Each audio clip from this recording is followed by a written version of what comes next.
guys, welcome to my channel Pihu and Cook Mix channel আপোনালোক সকলোকে স্বাগতম জনাইছো। আপোনালোকে ভালে আছে নে? আশা কৰিছো আপোনালোকে ভালে আছে আৰু লগতো ময়ো ভালে আছো। আৰু আপোনালোকে যদি মোৰ নতুন চেনেলত ফাৰ্স্ট ভিডিও চাই থাকা প্লিজ লাইক কৰি দিব, কমেন্টত জনাব আৰু মোৰ নতুন চেনেলটো সাবস্ক্ৰাইব কৰিব নাপাহৰিব। পাইছে মোৰ থাম্বনেল দেখি মই আজি কি ৰেচিপি লৈ আহিছো তো বলাচোন এতিয়া ষ্টাৰ্ট কৰো। আৰু ভিডিওটো স্কিপ নকৰাকৈ মোৰ ভিডিওটো পুৰাকৈ চাব। প্ৰথমে চোৱা মই কলপাতখন লৈ লৈছোঁ, লৈ পেলাই পিঁয়াজ 3টা লৈছোঁ, নহৰু 2টা আৰু আদা লৈ লৈছোঁ আৰু এটা ডাঙৰ চাই আলু লৈ লৈছোঁ, এটা ডাঙৰ চাইজৰ 200 গ্ৰামৰ নিচিনা। আৰু এইকেইটা ধুনীয়াকৈ কাটি ধুই পেলাই কাটি লওঁ। ইয়াত চাইচোন কাটা হৈ গ'ল বাৰু। ইয়াত আদা কেইটামান কাটি লৈছোঁ, এটা আলু কাটি লৈছোঁ আৰু পিঁয়াজখিনি আৰু নহৰু আৰু এক্সট্ৰা কৰি পিঁয়াজ ৰখা হৈছে, এইটো মানে লাষ্টত দিম বাৰু মাংসত। এতিয়া এইখিনি মিক্সাৰ জাৰ লৈ লৈছোঁ, মিক্সাৰ জাৰত মই এইখিনি পেষ্ট কৰি ল'ম। প্ৰথমে কাটি থোৱা আদাকেইটা চাওকচোন মানে কিমান চাইজৰ কৰি কাটিছোঁ, এনেকুৱা কাটি লৈছোঁ। আৰু ইয়াৰ মিক্সিৰ জাৰো মই দি থাকিম, তাৰ পৰা ডাঙৰ কাটিব পাৰিব আপোনালোকৰ মৰ্জি। মই ইয়াত সৰু সৰু কৰি কাটি দিছোঁ, সোনকালে হৈ যাব। পিঁয়াজকেইটা ধুনীয়া কৰি কাটি দিছোঁ আৰু এইকেইটা নহৰুকেইটাও দি দিম ইয়ালৈ। নহৰুকেইটা দি দিছোঁ আৰু এইখিনি মিক্সিৰ জাৰটো বন্ধ কৰি ৰাখি দিওঁ। এইটো পেষ্ট কৰি ল'ম, মানে পাছত পেষ্ট কৰি ল'ম। আৰু এইখিনি মাংসখিনি মই ইয়াৰ কলপাততে ওলাই লৈছোঁ। 1 কিলোমান ইয়াত ব্ৰইলাৰ মাংস আছে আৰু ইয়াত চোৱাচোন পুৰা তাজা মুৰ্গীটো এতিয়া জাষ্ট কাটি অনা হৈছে আৰু তেজ লাগি আছে, দেখিছে নাই? এইখিনি চাফা কৰি লওঁ। মই এটা কাঁহী লৈ ল'ম, এখন কাঁহীত লৈ পেলাই এইখিনি ধুনীয়া কৰি ধুই ল'ম, পিচ কৰি ল'ম। গোটা গোটা আছে তো মছলাখিনি কৰাখিনি মই যে এতিয়া পেষ্ট কৰি লৈছোঁ চাওকচোন। ইয়াত পেষ্ট কৰি দিলোঁ নহৰু, পিঁয়াজ, আদা আৰু ইয়াত কেৰাহীটো বহাই দিছোঁ ধুনীয়া কৰি। কেৰাহীটো গৰম হৈ গ'ল, তেল অলপ দি দিছিলোঁ। কাটি থোৱা আলুখিনি মই গোটেইকেইটা দি দিছোঁ। ইয়াত অলপ ভাজি মই ৰঙা কৰি অলপ নিমখ দি দিবা, ইয়াত আপোনালোকে দি দিব, ময়ো দি দিছোঁ। ইয়াত নিমখ কিয় দিয়া হৈছে আপোনালোকেও ভাবিছানে? ইয়াত নিমখ দিলে অলপ আলুখিনিৰ ভিতৰলৈ সোমাই যাব, নিমখ ধুনীয়া লাগিব খাই, নহ'লে পনীয়া পনীয়া হৈ থাকিব। নিমখ দিছোঁ, অলপ হালধি দিছোঁ কালাৰৰ কাৰণে, আলুকেইটা ধুনীয়া ৰঙা হৈ যাব। অলপমান হালধি দিছোঁ, ধুনীয়াকৈ খুন্তিৰে ধুনীয়া কৰি লাৰি দিছোঁ। যিমান টাইম ৰঙা কৰি ভাজা হোৱা নাই সিমান টাইম মই ভাজি ল'ম। ইয়াত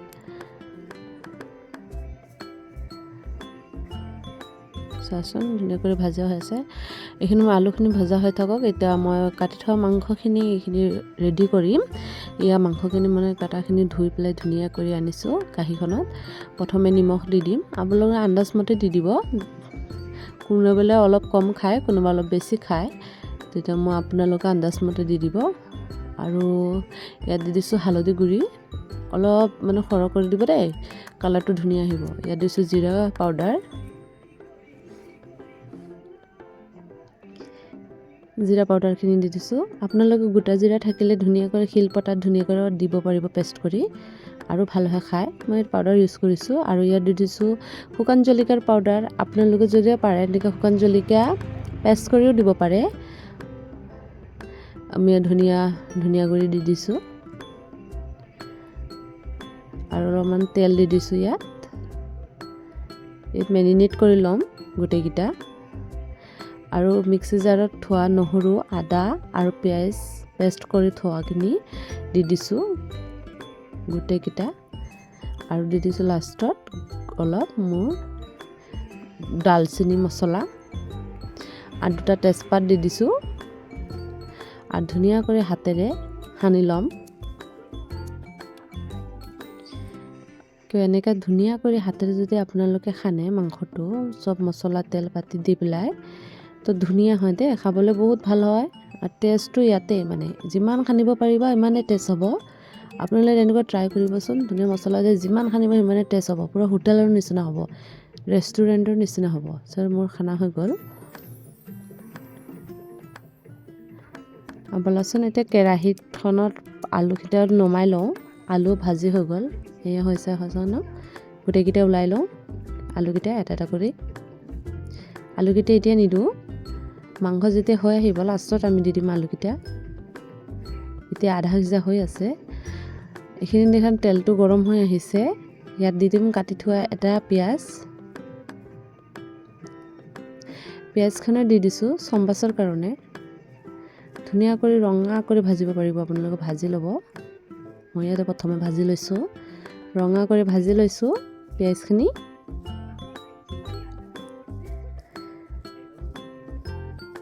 তেনে অলপ কালাৰ হৈ আহিছে পিঁয়াজখন, চাইছানে? অলপ ৰঙা ৰঙা হৈ আহিছে, কালাৰ হৈ আহিছে। এইখিনি মাংস মেৰিনেট কৰা মাংসখিনি ঢালি দিম। আৰু ল' ফ্লেমতো দেই, ইমান হাই ফ্লেমতো নিদিব।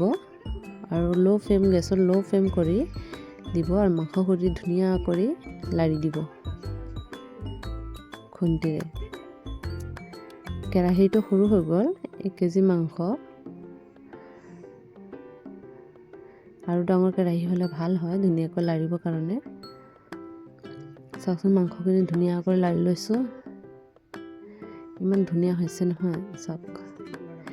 এনেকুৱা ধুনীয়াকৈ আপুনি যিমান লাৰিব পাৰিব, যিমান চেটলাব নহয়, ইমান খাব টেষ্ট হ'ব। যিমান আপুনি ইয়াতে ভাজি কৰিব নহয় মাংসখিনি, ইমান টেষ্ট হ'ব। এই ভাজি থোৱা আলুকেইটা দি দিছোঁ। মাংসখিনি আধাখিনি হৈ গ'ল, এতিয়া আলুকেইটা দি দিছোঁ। আকৌ লাৰি দিম আৰু 5 মিনিটমান ঢাকি দি দিম। 5 মিনিটমান ঢাকিব দি আছোঁ। মাংসটো অলপ সিজিলে আৰু ঢাকনা দিলে মানে অলপ মাংসটো কালাৰ আহিব। 5 মিনিট হৈ গ'ল, আমি এতিয়া চাই লওঁ বাৰু। চোৱা মাংসখিনি কিমান ধুনীয়া হৈ আছে। চাইডৰ ফালে তেল ওলাই গৈছে, ৰঙা ৰঙা ৰঙা ৰঙা, আৰু তলফালে অলপ অলপ লাগি আহিছে। তো ভাবিব মাংসখিনি হৈ গ'ল। কেৰাহীত লাগি গৈছে আৰু ৰঙা ৰঙা তেলবিলাক চৰাইৰ ওলাই গৈছে। এনেকুৱা বনাবচোন ধাবা ষ্টাইলত, সকলোৱে ভাল পাব খাই। চাইছেনে? ধুনীয়াকৈ লৰাই লৈছোঁ। চোৱা ৰঙা ৰঙা তেল ওলাই গৈছে।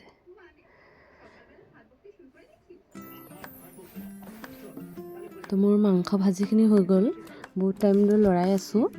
এইখিনি চোৱা পূৰা মেৰিনেট হৈ গ'ল দেই। এতিয়া পূৰা ক'লা ক'লা হৈ অলপ আহিছে, আৰু এইখিনি অলপ তেল বেছি ওলাইছে। মানে গোটেইকেইটা মোৰ হৈ গৈছে এতিয়া। মানে এতিয়া পানী দিব, মানে ৰেডি হৈ গ'ল। জোল আপুনি যদি জোল খায় জোল খাব পাৰিব, আৰু শুকান যদি খায় শুকান খাব পাৰিব। কিন্তু মই পানী এড কৰিম অলপ অলপ। মছলাৰ মানে অলপ অলপ জোল লাগিব, মছলা লাগিব। এনেকুৱা খাব নোৱাৰি, সেইকাৰণে মই পানী এড কৰি দিম। এয়া পানী এড কৰি দিছোঁ। বেছি নিদিওঁ পানীকেইটা, অলপ দিছোঁ। কিয় বাৰু এইখিনি বেছি দিলে ধুনীয়া কৰি শুকাব নহয়, পিছত অলপ হৈ যাব, তেতিয়া খাব ভাল লাগে। আৰু ব্ৰইলাৰ মাংসত ইমান ঝোল ভাল নালাগে, কম ঝোলেই ভাল লাগে। তেতিয়া মই ওপৰত পানী দি দিছোঁ আৰু উতলিব মাংসখিনি। চাওক ইমান 10-15 মিনিট হৈ গ'ল। এতিয়া চাওকচোন মাংসখিনি কেনেকৈ ধুনীয়া কৰি উতলাই আছে। মাংসখিনি। আৰু মই 10-15 মিনিটমান আকৌ উতলাব দিম, যিমানো জোলটোৰ কমি নাহে।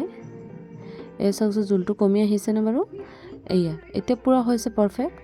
এতিয়া খালি গৰম মছলা দি দিব লাগিব। আপোনালোকে গৰম মছলা বা মিট মছলা বা চিকেন মছলা যি পায় অলপ ওপৰৰ ফালে ছটিয়াই দিব, মানে চেণ্ট ওলাব দেই।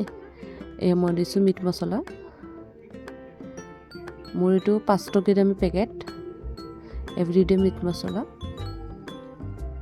এইকেইটা দি দিছোঁ। মাংসটো কালাৰ কিমান ধুনীয়া আহিছে দেখিছেনে? জোলকেইটাও মানে অলপ হৈ গৈছে, আৰু অলপ ঠাণ্ডা হ'লে আকৌ টানি যাব, অলপ অলপ হৈ যাবগৈ ঠাণ্ডা হ'লে। আৰু আলুকেইটা ধুনীয়াকৈ সিজি গৈছে। তো মোৰ মাংস বনোৱা মানে বৰ্তমানে শেষ হৈ গ'ল। তো চাওক মোৰ মাংস বনোৱা মছলাখিনি অলপ কম হৈছিলে বাৰু, আকৌ দি দিওঁ। আৰু ধুনীয়া হৈছে চাওকচোন, ইমান ধুনীয়া হৈ গৈছে। মই লাহেকৈ গেছটো বন্ধ কৰি দিম এতিয়া। গেছ বন্ধ কৰি দিছোঁ, আৰু মই কেইটামান পিচ লৈ ল'ম। চোৱাচোন কাঁহীত ইমান ধুনীয়া হৈছে। আপোনালোকে কোনে কোনে মোৰ ভিডিঅ' চাই আছে, প্লিজ মোৰ ভিডিঅ'টো ভাল লাগিলে লাইক কৰিব, কমেণ্ট কৰিব, আৰু মোৰ নতুন চেনেল ছাবস্ক্ৰাইব কৰিব নাপাহৰিব। আজি মোৰ ভিডিঅ' ইমানতে শেষ কৰিছোঁ। নমস্কাৰ।